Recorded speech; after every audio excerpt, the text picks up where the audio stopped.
የእናቴን ቤት ለቄ ቤት ተከራይቼ ቆጣው ቀን 5 ከሌሊቱ 7 ሰዓት ከ50 ማርያምን ዛሬ ምሪ ነው ራበኝ። ያለኝ አማራጭ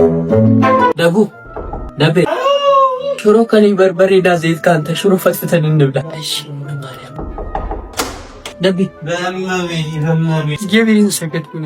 ከስንት ጭቅጭቅና ንትርክ በኋላ በመጨረሻ ሼፍ ከረዳት ጋር በመተባበር ምንድነው ሌሊት የሚርበኝ ዝገቢ ይሄኛው በርበሬ ነው የኔ ነው። ይሄ በርበሬ አሁን የኔ ሆኖ ለአንተ አስቤ ተሰሪያ አባ እንዲህ የሚባል ነገር የለም። ነገ ሊቸግረኝ ጋይስ አድሚት ሰርቼበት አላጥቁ ይጎላል። ጋይስ ሽሮ ፈትፍተልን በላ ነው። ሽሮና ሽንኩርት ከኔ ነው። ዘይትና በርበሬ ከሱ ነው። ውሃ ሼር ነው። መፍጫው ከኔ ነው። ሽናሽልክ ነው። ሙያም ሼር እንኳን ከኔ ነው። ጋይስ ዋና ሼፉ ነኝ። እሱ ረዳት ተቃጣቢ ነው።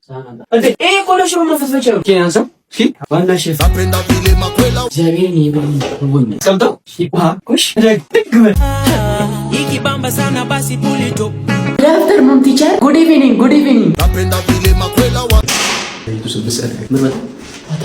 ኤቭሪቲንግ ኢዝ ፋይን ማርያም ሲጣፍጥ ይኪባምባ ሳና ባሲ ፑሊቶ እዚህው ነው በሬን ያረድኩት አለች።